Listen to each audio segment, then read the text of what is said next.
Hello students, पहली video कैसी लगी आपको। आज अपन टॉपिक शुरू करेंगे ऑस्मोसिस परासरण। स्टूडेंट्स, मैं आपको एक चीज़ बोलना चाहूँगा, एक दिन में जितनी मैं वीडियो डालूँगा, एक या दो, उन वीडियोस को आप पूरे दिन में 24 घंटे होते हैं, पूरे दिन के अंदर आप 3 बार हिंदू माइथोलॉजी के अगर अपन बोलते हैं ना, 3 देवता ब्रह्मा विष्णु महेश, 3 बार आप उस वीडियो को सुन लें। अपने कानों में ईयरफोन लगाकर, नहीं देख सकते, सिर्फ सुन लें। सुनने से आपको डैम श्योर है प्लांट फिजियोलॉजी तैयार हो जाएगी, या जो भी मैं आपको टॉपिक सेंड करूंगा 100% तैयार है। चलिए स्टार्ट करते हैं। ऑस्मोसिस परासरण, वही पॉइंट जो मैं बार बार बोलता हूँ, खोज, इसकी डिस्कवरी किसने की, ऑस्मोसिस की। नॉलेट साइंटिस्ट का नाम याद करना है आपको। 1748 के अंदर, 1748 के अंदर इसका फुल डिटेल, विस्तृत अध्ययन का मतलब होता है ज़्यादा डिटेल, किसने दिया? ड्यूटोशेट ने 1827 में इसके बारे में बताया था। और इस ऑस्मोसिस का यूज़ प्लांट फिजियोलॉजी में किसने किया? ऑस्मोसिस की डेफिनेशन तो कर ली, परंतु प्लांट फिजियोलॉजी में यूज़ भी तो आना चाहिए ना। वो ट्राउब ने 1867 में कंफर्म किया था। अब एक साइंटिस्ट और आया जिसने इसको कंफर्म किया भी, ऑस्मोसिस को तैयार करने के लिए या उसको देखने के लिए एक परासरण मापी या ऑस्मोस्कोप, एक अपरेटस है, उपकरण है, उसको तैयार किया, जिसका नाम, साइंटिस्ट का नाम है पेफर, 1887 में। ये तो थे कुछ साइंटिस्ट के नाम। अब अपन बात करते हैं ऑस्मोसिस का डेफिनेशंस, परिभाषा क्या है। जैसे आप लोगों ने विसरण पढ़ा है, हाई कंसंट्रेशन से कोई भी पदार्थ लो कंसंट्रेशन की तरफ जाता है, वहाँ कोई बैरियर नहीं था। बेटा यहाँ 100% बैरियर है, लिख दिया मैंने हिंदी इंग्लिश दोनों के लिए। कोई भी सॉल्वेंट और सॉल्यूट को जब हम मिलाएंगे तो क्या बनता है? विलयन, सॉल्यूशन। सॉल्वेंट को विलायक कहते हैं, सॉल्यूट को विलय कहते हैं, याद रखना। और सॉल्वेंट ज़्यादातर कौन होता है? जिसमें कोई चीज़ घुल जाए। कौन घुलेगा? पानी में अपन देखा ना, 80 to 90% वाटर होता है। किसमें? प्लांट सेल के अंदर। तो इसलिए जो वाटर है वो हमारा सॉल्वेंट है, ठीक है। तो मैंने यहाँ आपको एग्जाम डेफिनेशन बता दी। एक सॉल्वेंट और सोल्यूट जब आपस में मिलते हैं तो सोल्यूशन या विलयन या घोल का निर्माण होता है। यहीं से इसकी डेफिनेशन बनती है बेटा। क्या बोलेंगे अपन? कोई भी सॉल्वेंट, कोई भी का मतलब सॉल्वेंट हमेशा प्लांट के लिए बात करें तो वाटर ही होगा। सॉल्वेंट जब अपनी हाई कंसंट्रेशन से लो कंसंट्रेशन की तरफ मूवमेंट करता है, that is known as osmosis. या हिंदी में अगर बात करें, जब कोई विलायक वाटर ही होगा, जब अपनी उच्च सांद्रता से कम सांद्रता की तरफ जाता है। परंतु यहाँ एक चीज मैंने लिख दी, इसको ध्यान से देखना, दैट इज द मेम्ब्रेन, अर्धपारगम्य झिल्ली की सहायता से। बस यही चीज इंपॉर्टेंट है। विसरण में कोई बैरियर नहीं है, यह 100% बैरियर है। बिना झिल्ली के, बिना मेम्ब्रेन के वो नहीं जाएगा। कौन सी मेम्ब्रेन होगी? Semi permeable membrane. अब इसको अपन 2 प्रयोगों द्वारा समझते हैं। थ्योरी आप अपने आप लिखना है, प्रयोग को समझा। पहला एक्सपेरिमेंट हमारा है यू ट्यूब का प्रयोग, यू नली का प्रयोग। वैसे यूट्यूब, अपन ये जो वीडियो देख रहे हैं वो भी यूट्यूब पे ही देख रहे हैं ना, तो यू नली का प्रयोग वो अलग है, ये अलग है। यू नली लेंगे अपन, इसके सेंटर में ये जो आप देख रहे हैं ये हमारी है semi permeable membrane. Semi permeable membrane अपन ने लगा दी। एक तरफ ए साइड में कर दिया शुगर सॉल्यूशन और बी साइड में अपन ने दे दिया वाटर। ये एक्सपेरिमेंट स्टार्ट हो गया। थोड़ी देर बाद आप देखेंगे एक्सपेरिमेंट के दूसरे हिस्से के अंदर आप देखेंगे ए का जो लेवल है हाई हो गया, बी का लेवल कम हो गया। अब इसकी मेन पॉइंट पे आते हैं। क्या? सॉल्वेंट कौन है? ये रहा वाटर। सॉल्वेंट अपनी हाई कंसंट्रेशन से, क्योंकि बी साइड में कंसंट्रेशन ज़्यादा थी ना वाटर की, तो हाई कंसंट्रेशन से लो कंसंट्रेशन की तरफ, ए की तरफ चला गया। इसलिए ए का लेवल हाई हो गया, बी का लेवल डाउन हो गया। That is the most important experiment. आप इसकी थ्योरी भी लिख सकते हैं। सेकेंड एक्सपेरिमेंट, ये आप घर में भी कर सकते हैं। ये एक्सपेरिमेंट तो आप पोटैटो द्वारा, आलू द्वारा परासरण का प्रयोग। आपने एक आलू है, इसका मोस्ट इंपॉर्टेंट ध्यान रखना, आलू को छीलना पड़ेगा आपको पहले। आप बिना आलू छीले रख देंगे तो वो आपका मेम्ब्रेन नहीं बनेगी, क्योंकि आलू को हमने किस रूप में यूज़ करना है? मेम्ब्रेन के रूप में।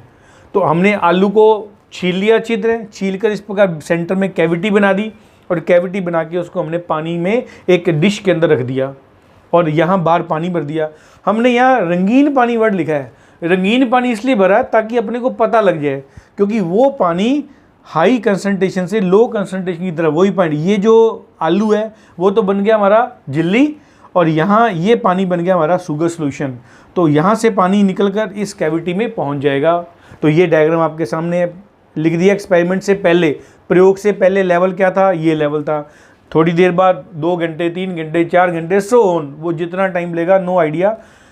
जैसे ही आप देखेंगे पानी, रंगीन पानी अंदर की तरफ प्रवेश कर रहा है, इसका मतलब कंफर्म हो गया प्रयोग के बाद उसका लेवल हाई हो जाएगा। वही पॉइंट, सेम पॉइंट, फिर वही डेफिनेशन क्लियर। सॉल्वेंट या विलायक या वाटर हाई कंसंट्रेशन से लो कंसंट्रेशन की तरफ मूवमेंट कर रहा है, इसके अंदर आलू एक सेमी परमिएबल मेम्ब्रेन की तरह कार्य कर रहा है। तो ये एक्सपेरिमेंट भी आप लिख सकते हैं। तो ये तो आ गया ऑस्मोसिस के बारे में, परासन। अब ऑस्मोसिस में जैसे मैंने बोला ना आपको मेम्ब्रेन, अब मेम्ब्रेन के टाइप भाई कई बार 1.5 नंबर का, 1.5 नंबर का क्वेश्चन पूछ लेते हैं। तो अपन बात करेंगे टाइप ऑफ मेम्ब्रेन, झिल्लियों के प्रकार। 4 प्रकार की पूरी झिल्ली होती हैं या मेम्ब्रेन होती हैं। Permeable membrane, impermeable membrane, semi permeable membrane और सिलेक्टिव परमिएबल मेम्ब्रेन। पहला पॉइंट हम बात करेंगे पारगम्य झिल्ली या परमिएबल। थ्योरी आपके सामने, आप इसका स्क्रीनशॉट भी ले सकते हैं और खुद अपने लिखते हैं। इसका एग्जांपल लिखना है पहले, सेल वॉल। परमिएबल मेम्ब्रेन कौन सी होगी, जो कोशिका भित्ति है सेल के अंदर। क्यों, क्योंकि थोड़ा सा मैंने इसकी थ्योरी लिख दी ताकि आपको क्लियर हो जाए। सॉल्वेंट एंड सोल्यूट दोनों प्रवेश कर सकते हैं, विलायक और विलय दोनों जा सकते हैं। इट मीन्स कोई बैरियर नहीं रखती। यही खासियत है किसकी, सेल वॉल की, किसी भी मटेरियल को अंदर भेज देती है, इसलिए इसका नाम दे दिया परमिएबल मेम्ब्रेन, पारगम्य झिल्ली। ये क्लियर। सेकंड पॉइंट है इम्परमिएबल मेम्ब्रेन, अपारगम्य झिल्ली। एग्जाम्पल पहले लिखना है, क्यूटीन की मेम्ब्रेन। जो क्यूटीन होता है, क्यूटीन एक मटेरियल है, उससे बनी हुई मेम्ब्रेन होती है, ठीक है। ये होगा सॉल्वेंट एंड सोल्यूट दोनों के लिए अपारगम्य, दोनों को नहीं आने देगी, ना तो वो जल को अंदर आने देगी ना वो सोल्यूट को अंदर आने देगी। ये पॉइंट याद रखना। एग्जाम्पल क्यूटीन की मेम्ब्रेन। तीसरी झिल्ली जो आएगी सेमी परमिएबल मेम्ब्रेन, अर्ध पारगम्य झिल्ली। मोस्ट इंपॉर्टेंट झिल्ली यही है, क्योंकि अपन जितनी भी ऑस्मोसिस की बात करेंगे वो सेमी परमिएबल मेम्ब्रेन से रिलेटेड होगा। Example plasma membrane. सॉल्वेंट प्रवेश कर जाता है जबकि सोल्यूट प्रवेश नहीं कर सकता, क्योंकि मैंने अभी बोला ना, वाटर या सॉल्वेंट अपनी या विलायक अपनी हाई कंसंट्रेशन से लो कंसंट्रेशन की तरफ मूवमेंट करता है, इसलिए यहाँ क्या लिखा अपन ने, प्लाज्मा मेम्ब्रेन। और ये सॉल्वेंट क्या है, वाटर, वो प्रवेश कर जाएगा, बाकी वो प्रवेश नहीं करने देगा। हमारा ऑस्मोसिस यही है, that is the semi permeable membrane. Fourth point आएगा सिलेक्टिव परमिएबल मेम्ब्रेन, जिसे हम हिंदी में बोलते हैं चयनात्मक पारगम्य। नाम से पता लग रहा है चयन कर करके भेजेगी, ऐसे नहीं कोई भी एंटर कर जाएगा, नो। एग्जाम्पल माइटोकॉन्ड्रिया की सेल मेम्ब्रेन, क्योंकि माइटोकॉन्ड्रिया बहुत सेंसिटिव पार्ट है ना सेल का, बिकॉज माइटोकॉन्ड्रिया को क्या बोलते हैं, power house of cell. Power house of cell बोलते हैं तो सभी को एंटर नहीं करने देगा, इसलिए लिख दिया विशेष प्रकार के सॉल्वेंट एंड विशेष प्रकार के सोल्यूट प्रवेश करते हैं। सॉल्वेंट मैंने विलायक, सोल्यूट मैंने विलय, प्रवेश करते हैं। That is the number 4 point, selective permeable membrane. ये हो गया हमारा टाइप ऑफ मेम्ब्रेन। 1.5 मार्क का क्वेश्चन आता है और डायरेक्ट क्वेश्चन पूछेगा, describe the membrane in plant, बस झिल्लियों के प्रकार बताएं। ओके, नेक्स्ट टॉपिक अपन पढ़ते हैं परासरण दाब। जैसे अपन ने विसरण में विसरण दाब पढ़ा था और मॉडर्न साइंटिस्ट ने क्या कहा था, क्या है वो, काल्पनिक। वहाँ कल्पना है, यहाँ कल्पना नहीं है, यहाँ 100% एक्सपेरिमेंट से प्रूव हुआ है कि वास्तव में ऑस्मोटिक प्रेशर लगता है। तो ऑस्मोटिक प्रेशर लिख दिया मैंने, सॉल्वेंट या वाटर पर लगता है। वाटर बार बार क्यों बोल रहे हैं, क्योंकि वाटर ही मेन प्रकार का सॉल्वेंट होता है प्लांट में, याद रखना ये पॉइंट, क्योंकि फिर कोई पूछे तो हर एक चीज़ क्लियर होनी चाहिए बेटा। बिकॉज वाटर प्लांट में इसलिए सॉल्वेंट का काम करता है, बिकॉज 90 to 80% वाटर होता है, इसलिए वो सॉल्वेंट है। क्लियर, समझ आ गई बात। चलिए, अब ओपी मैंने शॉर्ट फॉर्म लिखी है, osmotic pressure. Osmotic pressure solvent में उपस्थित सोल्यूट के अणुओं के अनुक्रमानुपाती सिक्वेंशनली होता है। याद रखना अनुक्रमानुपाती होता है, ठीक है। अनुक्रमानुपाती का मतलब क्या हुआ, एक्सप्लेन किया मैंने बकायदा। सॉल्यूट के अणुओं की संख्या बढ़ने पर, जैसे जैसे सॉल्यूट के अणु की संख्या बढ़ेगी, मटेरियल बढ़ेंगे, वैसे वैसे जो सोल्यूशन बन रहा है ना उसको घोल कहते हैं। ये देखो ये लिखा हुआ विलयन, सोल्यूशन, घोल, एक ही बात है। घोल का ओपी बढ़ता जाएगा, मतलब जितने उसमें सॉल्यूट पार्टिकल आएंगे, आते जाएंगे, तो ऑटोमेटिक उनकी संख्या बढ़ जाती है। एक्सपेरिमेंट किया है एक, जैसे वहाँ कंफर्म किया था विल्सन में कुछ नहीं है, काल्पनिक है। यहाँ देखो यह एक्सपेरिमेंट कर दिया, आप लिख सकते हैं इसके अंदर 0.5 m मोल घोल का अगर 0 डिग्री सेंटीग्रेड पर ओपी मैंने ऑस्मोटिक प्रेशर एग्जाम्पल दिया है 11.2 है, तो दुगना हो जाएगा। वो दुगना कैसे हो जाएगा, 1 मोल घोल का 0 डिग्री पर ओपी कितना हो जाएगा, 11.2 into 2 is equal to 22.4 atmosphere, ATM है एटमॉस्फेयर, ये इसका वैल्यू होती है। इट मीन्स ये हमें पता लग गया जैसे जैसे सॉल्यूट के अणु की संख्या बढ़ने पर घोल का ऑस्मोटिक प्रेशर बढ़ता रहता है। जितने जितने सॉल्यूट बनते हैं, तो लिख दिया ऑस्मोटिक प्रेशर सॉल्वेंट में उपस्थित सॉल्यूट के अणुओं के अनुक्रमानुपाती होता है। जितना उसमें एक प्रेशर है उसका डबल कर दो, आप जस्ट डबल कर दो, वो उसका वैल्यू निकल आएगी। ये आपके सामने मैंने एक्सपेरिमेंट करके दिया हुआ है, ठीक है। नेक्स्ट देखेंगे, चलिए नेक्स्ट टॉपिक शुरू करते हैं अपन। TP and WP, turgor pressure and वाल प्रेशर के बारे में अपन डिस्कस करेंगे। ये सारा बेटा आपको क्लियर कर दो, ऑस्मोसिस का ही पार्ट है, प्रदर्शन का पार्ट है। अगर तो बोलेगा प्रदर्शन डिस्क्राइब द डिटेल या ऐसे ऑन ऑस्मोसिस, तो आपको याद रखना ऑस्मोसिस का अगर ऐसे 5 नंबर का आए तो ये सारा पॉइंट लिखना है उसके अंदर। ये मत सोचना DPD अलग है, OP अलग है, TP नहीं, that is the part of osmosis. Okay, तो शुरू करते हैं। TP एंड WP, इसकी थ्योरी आपको खुद बनानी पड़ेगी, नहीं तो फिर वही पॉइंट मेरे नोट्स लेने आप PDF में आपको सेंड करूंगा। सेल सैप आपको पता होना चाहिए, एक सेल है उसके अंदर एक लिक्विड भरा होता है जिसको हम बोलते हैं सेल सैप, ठीक है। उस सेल सैप में किस प्रकार फंक्शन होता है उसके बारे में तब पता लगेगा TP और WP क्या होता है। मान लो एक सेल है, उसको हमने वाटर में रख दिया, तो पानी वही पॉइंट हाई कंसंट्रेशन से लो कंसंट्रेशन की तरफ जाएगा। तो पानी एंटर कर रहा है अंदर की तरफ, इसके अंदर, तो अंदर की तरफ पानी जब एंटर करेगा, बड़ी ध्यान से सुना, ये बड़ा कन्फ्यूजन वाला मामला है। तो पानी सबसे पहले किस में जाएगा, इस पे वैक्यूल के अंदर। तो वैक्यूल से प्रेशर पड़ेगा, मतलब सेल सैप पे दबाव पड़ेगा ना, तो सेल सैप फूलेगा, सेल सैप फूल जाएगा। तो जब सेल सैप फूल जाएगा तो उसको बोलते हैं हम लोग टर्गर प्रेशर, जिसको बोलते हैं सेल सैप प्रेशर भी बोलते हैं। याद रखना सेल सैप प्रेशर किस पे डिपेंड है, टर्गर प्रेशर पर। अब टर्गर प्रेशर पे तो एक सेल वॉल के अंदर ये कंडीशन होती है कि वो शेप मेंटेन करके रखती है, किसकी, सेल की। जब सेल की मेंटेन करके रखेगी शेप, तो वो लोगों के मन में ना बाहर से आता है, बाहर से नहीं। तभी मैंने एरो बिल्कुल सिस्टमेटिक ढंग से बनाया। ये सेल वॉल है, सेल वॉल क्या करेगा, उस जो वैक्यूल है उसकी सेल पर या उसकी मेम्ब्रेन पे प्रेशर डालेगा, ताकि वो अंदर से बाहर आ रहा है तो बाहर से अंदर एक प्रेशर और उतना लग रहा है, मतलब जितना प्रेशर अंदर से बाहर लगेगा उतना ही प्रेशर बाहर से अंदर लगेगा। इसको कहते हैं वाल प्रेशर, WP। इसलिए लिख दिया यहाँ WP is equal to TP, फर्क नहीं है कोई। जितना, फिर मैं रिपीट कर रहा हूँ, नॉर्मल पॉइंट ऑफ से जब किसी सेल को नॉर्मल वाटर में रखते हैं तो पानी अंदर प्रवेश करेगा, तो सेल सैप फूल जाएगा, सेल सैप भर जाएगा, तो सेल सैप पे प्रेशर पड़ेगा, उसको बोलते हैं टर्गर प्रेशर। वो प्रेशर डालेगी सेल वॉल पे, फिर वहाँ से सेल वॉल या सेल मेम्ब्रेन से एक अगेन प्रेशर एक्टिवेट होगा, इसलिए सेल मेंटेन करके रखती है अपने शेप को, ठीक है। इसलिए WP is equal to TP।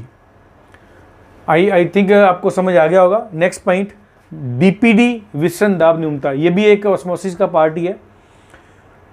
DPD जिसे बोलते हैं डिफ्यूजन प्रेशर डिफेक्ट, या हिंदी में बोलते हैं विसरण दाब न्यूनता।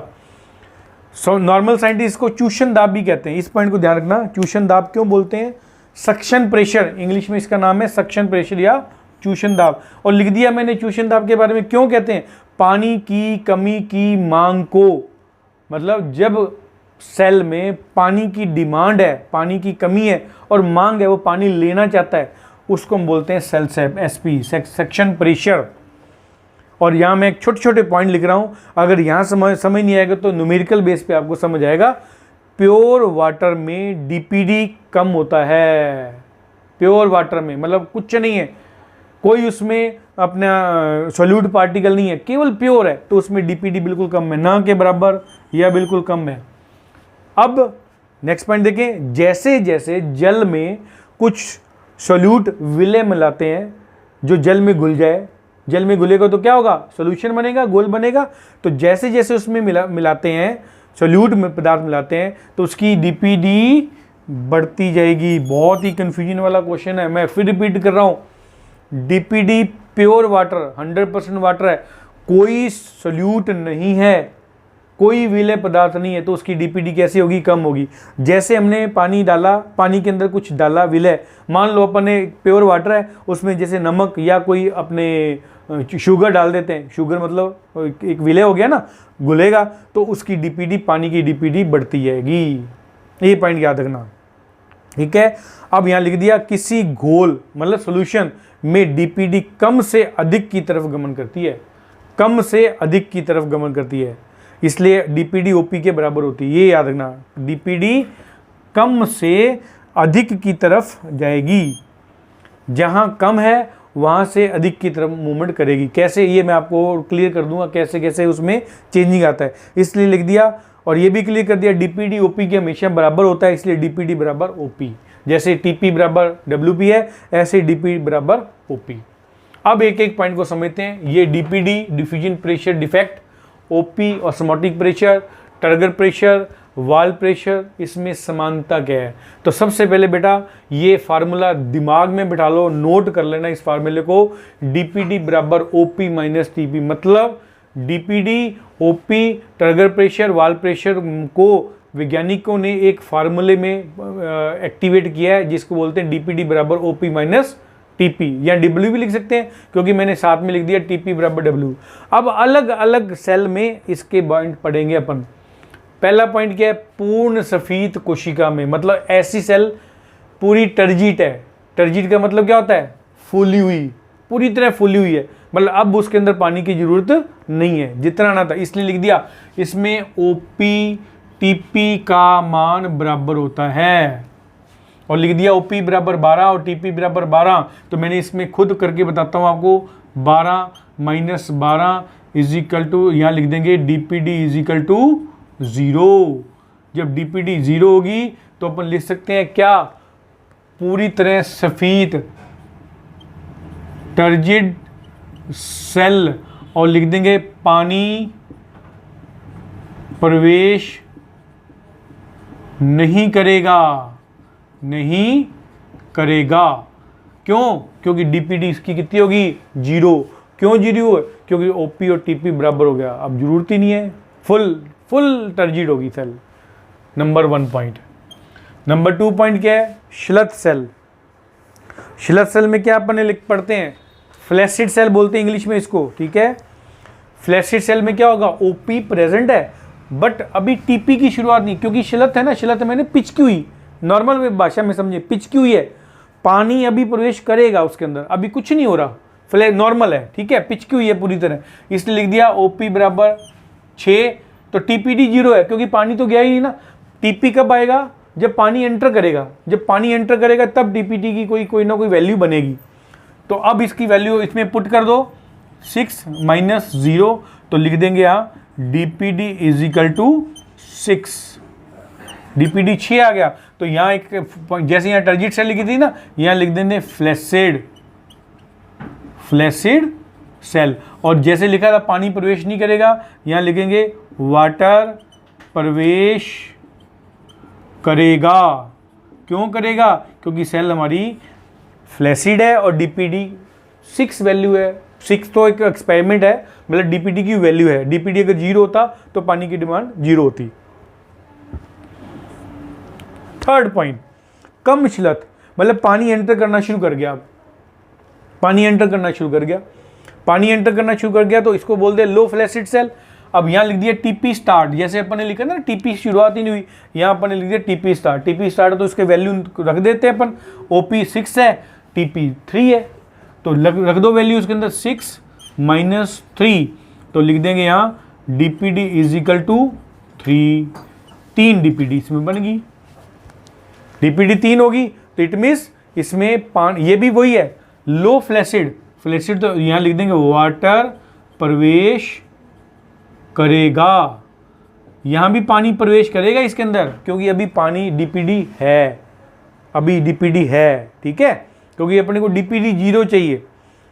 अब नंबर लास्ट पॉइंट है, सबसे इंपॉर्टेंट पॉइंट, ऐसी सेल जिसमें पानी आवश्यकता से अधिक हो गया, ज़्यादा हो गया, ओपी तो वही का वही है 12, टीपी ज़्यादा हो गया, ओपी से टीपी ज़्यादा हो गया, तो क्या लग देंगे अपन, यहाँ फार्मूला डाल देंगे, तो यहाँ लग देंगे 12 माइनस 14, याद रखना 12 - 14, तो क्या बन जाएगा dpd is equal to -2, minus में चलेगी dpd, स्टूडेंट्स ध्यान देना बेटा, dpd कैसे चलेगी, माइनस में, तो माइनस में चलेगी तो यहाँ लिख देंगे सेल फट जाएगी। अब यहाँ एक्सपेरिमेंट तो हो गया, लिख दिया मैंने, परंतु तो आपको एग्जाम्पल भी तो देना है ना, इसका एग्जाम्पल बनेगा किशमिश। किशमिश को अगर पानी में डालते हैं तो एक्सेस वाटर जब उसके अंदर जाता है तो उसके अंदर हल्की हल्की दरारें बन जाती हैं, ये याद रखना, ऐसी सेल जिसमें पानी आवश्यकता से अधिक है। अब मैं इसको ओवरऑल समझाता हूँ, अपन यहाँ से शुरू करते हैं, अपन यहाँ से, इस से और जल्दी समझ आ जाएगा। अभी नॉर्मल सेल, बिल्कुल पिचकी हुई सेल है, कोई पानी नहीं प्रवेश कर रहा, टीपी की शुरुआत ही नहीं हुई, डीपी ओपी तो उसके अंदर होता ही होता है, ऑस्मोटिक प्रेशर क्यों होता है, क्योंकि उसमें ऑलरेडी कुछ ना कुछ मटेरियल है, इसलिए इसको ओपी बोल दिया, अभी ओपी प्रेजेंट है। तो शुरुआत करते हैं यहाँ से, टीपीडी अगर 0 है तो डीपीडी 6, मतलब पानी की डिमांड है, पानी प्रवेश कर रहा है। अब क्या हुआ, टीपी बढ़ गया, ओपी वहीं का वहीं है, तो डीपीडी बराबर 3, पानी और जाएगा, अभी थोड़ा सा और पानी आ गया। अब इसके अंदर कर रहे हैं ओपी 12, टीपी भी 12, उसके बराबर पहुंच गया, डीपीडी 0 होगी, पानी पूरी तरह फुल उसके अंदर सेल में, टर्जिड सेल, अब पानी प्रवेश नहीं करेगा, खत्म काम, ऐसे याद कर लो, ठीक है। एंड लास्ट पॉइंट, पानी ऊपर ऑस्मोटिक प्रेशर उतना ही है, क्योंकि osmotic pressure depend on sale, परंतु उसका टर्गर प्रेशर बढ़ता जा रहा है, पानी एंटर करता जा रहा है, जब एंटर करता जा रहा है तो टीपी ओपी से ज़्यादा होगी, तो डीपीडी का मान क्या आ गया, -2। अब इसको रट्टा नहीं मारना, 3 है 6 नहीं, वो कुछ भी हो सकता है, केवल वैल्यू पे याद रखना है। माइनस पे जाते ही डीपीडी तो सेल फट जाएगी, एग्जाम्पल किशमिश। अब मैं आपको अपने एक न्यूमेरिकल करते हैं, न्यूमेरिकल के पॉइंट के लिए क्वेश्चन आता है ये एक बार, वो कहता है किसी तंत्र में 5 सेल हैं जिसमें डीपीडी का मान निम्न है, पानी बाहर से पानी अंदर आ रहा है, पॉइंट को समझना, स्टूडेंट्स मैक्सिमम गलती करते हैं इसके अंदर। ए का मान ए है 1 है, बी का 6 है, सी का 2 है, डी का 4 है, ई का 5 है। तो जैसे अपन ने अभी एक्सपेरिमेंट किया था, डीपीडी जिसमें ज़्यादा है वहाँ पानी की डिमांड ज़्यादा है, तो बी 6 सबसे ज़्यादा है ना, तो सबसे पहले पानी बाहर से किस में जाएगा, बी में, उसके बाद ई, उसके बाद 5 के बाद कौन सा है, डी 4, उसके बाद सी में, उसके बाद ए में। ये इसका आंसर हो गया, इस प्रकार क्वेश्चन आना है, ठीक है, इस प्रकार का क्वेश्चन बहुत इंपॉर्टेंट है। अब अपन टॉपिक करते हैं नेक्स्ट पॉइंट अपना, जल विभव, जिसे हम बोलते हैं वाटर पोटेंशियल। वाटर पोटेंशियल क्या है, सबसे पहले आपको मैं क्लियर कर दूं, प्योर वाटर का जल विभव हमेशा 0 होता है, ये आपको क्लियर कर दें। जब किसी भी पानी में कोई विलय नहीं है, कोई सल्यूट नहीं है, तो उस समय पानी का जो जल विभव होगा हमेशा 0 होगा। जैसे ही उसके अंदर कुछ मिलाते हैं अपन, तो ऑटोमेटिक उसमें जल विभव नेगेटिव में चला जाएगा, हमेशा जल विभव नेगेटिव होता है। तो इसलिए ये क्वेश्चन लिखा जाता है, जल विभव जो है किसी भी पदार्थ के कार्य करने की शक्ति पर निर्भर करता है, मतलब जो उसके अंदर मटेरियल डालेंगे उसके कार्य करने की शक्ति, कितना बढ़िया काम करता है जल के अंदर, वो उसका जल विभव कहता है। इसलिए साइंटिस्ट को क्या कहते हैं, केमिकल पोटेंशियल, रासायनिक विभव, ठीक है। रासायनिक विभव उस पदार्थ की सांद्रता पर निर्भर करता है जिसका विभव हम ज्ञात किया जाता है, मतलब किसका विभव ज्ञात करना है, किसका पोटेंशियल ज्ञात करना है, that is the chemical potential, ठीक है। अब इंपॉर्टेंट पॉइंट आता है, इसमें मैंने एक पॉइंट लिख दिया इसके अंदर, जब तक तो वो प्योर है तब तक तो 0 है, जैसे विलयन बन जाएगा तो उसका मान कैसे हो जाएगा, नेगेटिव, वो नेगेटिव में चला जाएगा। और एक पॉइंट और छोटे छोटे एग्जाम्पल देते हैं, या डेफिनेशन आती है, जल का विसरण हाई फ्री एनर्जी से लो फ्री एनर्जी की तरफ होता है, अर्थात इसी ऊर्जा को जल विभव कहते हैं, ये याद रखना। और लिख दिया अपन ने, प्योर वाटर का जल विभव कैसे 0 और विलयन बनने पर इसका जो जल विभव होगा नेगेटिव हो जाएगा। अब इस पॉइंट को ध्यान से सुनना, बहुत इंपॉर्टेंट पॉइंट है। इसकी वैल्यू है, जल विभव को किससे मानते हैं अपन, वाटर पोटेंशियल को φW से, विलय विभव को सोल्यूट पोटेंशियल और ऑस्मोटिक पोटेंशियल भी होता है जिसे ψS बोलते हैं, साई द्वारा एक्टिवेट करते हैं इसको। दाब विभव प्रेशर पोटेंशियल या टर्गर प्रेशर के अकॉर्डिंग चलता है ये ψP, और इसका जो मान होता है हमेशा बार में होता है, याद रखना बार के अंदर लिया जाता है। और ये बहुत इंपॉर्टेंट पॉइंट है, ψS हमेशा नेगेटिव होगा, ψP हमेशा पॉजिटिव होता है। ये 2-3 टिप्स हैं, उनको अच्छी तरह याद कर लेना, बहुत इंपॉर्टेंट है। जैसे अपन ने डीपीडी का फार्मूला पढ़ा था, डीपीडी बराबर ओपी माइनस टीपी, उसी प्रकार जल विभव को ज्ञात करने के लिए वैज्ञानिकों ने एक फार्मूला दे दिया, ψW is equal to ψS plus ψP। इस फार्मूले को अच्छी तरह याद कर लेना बेटा, इसी पे ही डिपेंड करता है क्वेश्चन। अब देखो कई बार नहीं समझ आया, टेंशन लेने की जरूरत नहीं है। नेक्स्ट स्टेप, जैसे अपन ने डीपीडी को पढ़ा था, अलग अलग कोशिकाओं में इसकी कंडीशन कैसे होती है।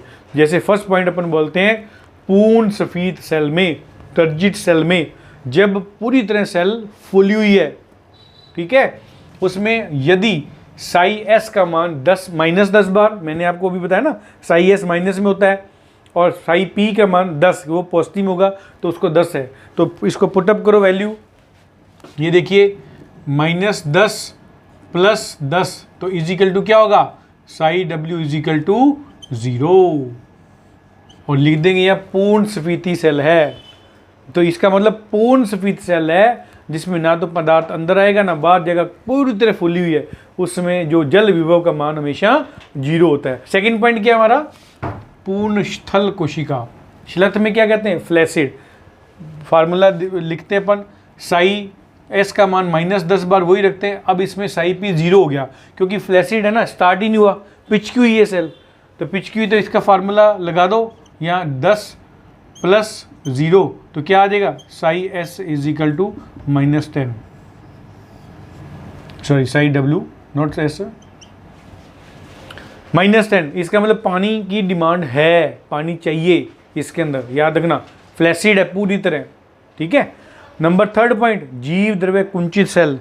जीव द्रव्य कुंचित सेल में क्या लिखना है, क्योंकि प्लाज्मोलाइज सेल है, श्लथ और प्लाज्मोले में ध्यान है, प्लाज्मोले में जीव द्रव्य में संकुचन है इसके अंदर, याद रखना। इसमें जब प्लाज्मोलाइज सेल होएगी और ज़्यादा, श्लथ से भी और कम, मतलब और ज़्यादा पिचक जाएगी, तो इसमें जो प्रेशर का मान है वो नेगेटिव में चला जाएगा। जबकि यहाँ देखो मैंने लिखा हुआ है, जो दाब विभव है कभी भी नेगेटिव में नहीं जाता, हमेशा पॉजिटिव में जाता है।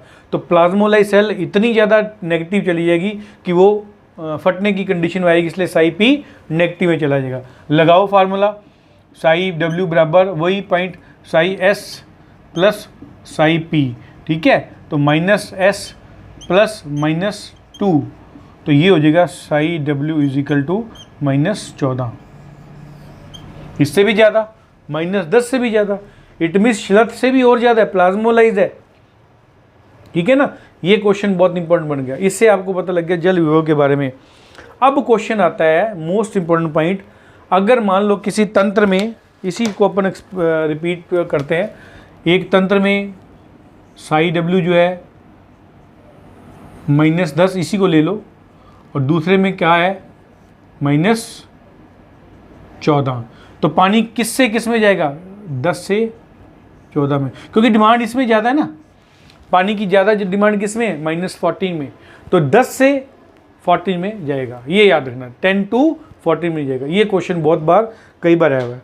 अब मैं नेक्स्ट पॉइंट पे आपको कुछ क्वेश्चंस दूंगा, उन क्वेश्चन को अपन खुद हल करके देखेंगे यहाँ, जिससे आपको और क्लियर हो जाएगा किस टाइप के क्वेश्चन इसमें। चलिए अपन एक कुछ क्वेश्चंस हैं ऑस्मोसिस से रिलेटेड, ये क्वेश्चन कई बार आए थे, इसको देखें, अपन खुद हल करते हैं। पहला क्वेश्चन क्या है, यदि किसी सेल में OP 10 है, TP 4 है, तो सेल की प्रकृति और वाटर का बहाव अपने को बताना है। तो पहले वो एग्जांपल लिख देंगे, आंसर नंबर 1, पहले इसका फार्मूला लिखो, DPD बराबर OP माइनस TP। तो OP कितना है 10, टीपी कितना है 4, तो डीपीडी कितना हो जाएगा, डीपीडी बराबर 6। पानी की डिमांड है। तो अब इसने पूछा है सेल की प्रकृति, मतलब वो टर्जिट है या श्लथ है, तो लिख देंगे श्लथ, फ्लैसिड, सेल फ्लैसिड। और बहाव क्या है, पानी प्रवेश करेगा, ये इंपॉर्टेंट पॉइंट हो गया, प्रवेश करेगा। ठीक है। आंसर नंबर 2, आंसर नंबर 2 में वही किसी का ओपी, अब सीधे लिख देते हैं अपन, ओपी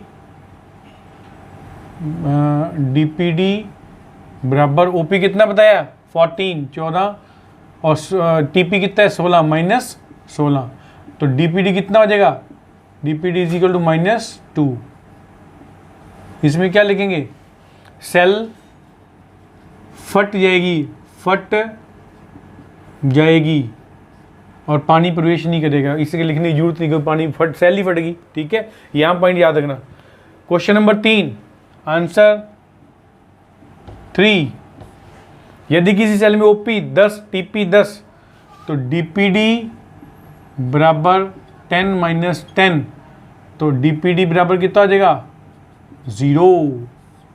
जब 0 होगा तो सेल कैसी है, फुल भरी हुई है, सेल टर्जिट और पानी प्रवेश नहीं करेगा, पानी प्रवेश नहीं करेगा। ये इसका लिख दिया, सेल की प्रकृति टर्जिट और पानी प्रवेश नहीं करेगा। अब और एग्जांपल देखें इसमें, आंसर नंबर 4, वो कहता है साई एस -12 साई पी 10, तो साई डब्ल्यू का मान बताओ, तो साई डब्ल्यू बराबर याद रख लो क्या वो पॉइंट आएगा, Sai S plus psi P. ये फार्मूला आपको पता ही है, एक बार लिख दो। तो साई एस कितना है -12, ओके, साई पी कितना है 10, ठीक है, तो कितना हो गया साई डब्ल्यू -2। क्या होगी ये सेल, ये सेल किस प्रकार की होगी, -2 अगर आता है तो पूर्ण श्लथ सेल है, फ्लैसिड। ठीक है, -2 आ गया ना। अब दूसरा आंसर नंबर 5 का आंसर क्या है, वो कहते हैं यदि साई एस 16 साई पी -12 में चला गया तो लिखें psi W is equal to psi S कितना है -16 प्लस -12, माई गॉड ये देखिए कितना हो गया, कितना हो जाएगा, ये देखिए ये हो जाएगा 16 + 12 -28, बहुत ज़्यादा, -28 है, तो 20 है तो क्या है, तो क्या हो जाएगा प्लाज्मोलाइज सेल है, ये पूरी तरह जीव द्रव्य कुंचित सेल बन गई।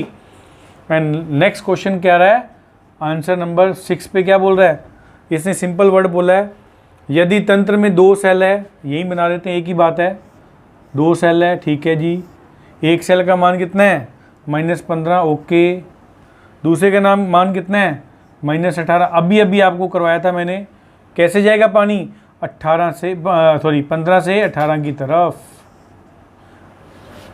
15 से 18 की तरफ पानी का मूवमेंट होगा। और इसको ऐसे भी लिख सकते हो, जैसे इसके अकॉर्डिंग ए है ना, ए सेल, ये बी सेल, तो आप इसका अंतर बन गया ए से बी में पानी जाएगा।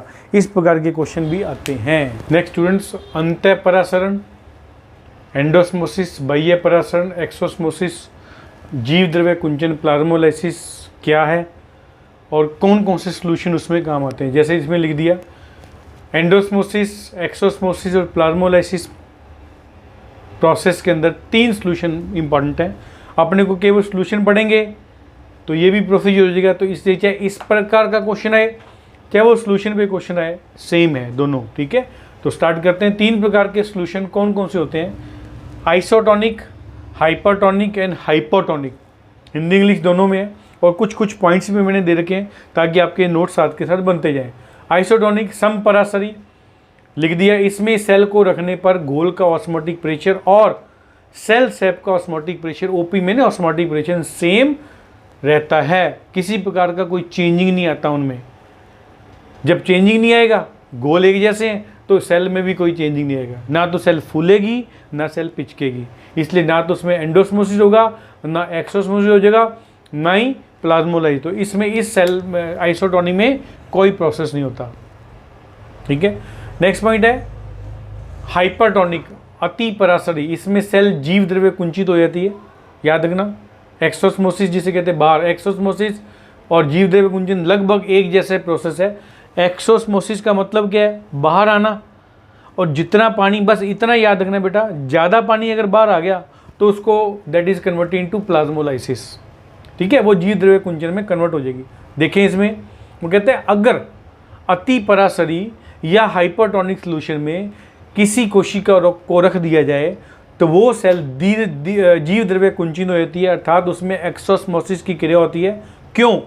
ये लिखना जरूरी है ना, क्यों? सॉल्यूशन का, इसको ध्यान से अंडरलाइन कर रहा हूँ मैं, सॉल्यूशन का ओपी हाई होता है।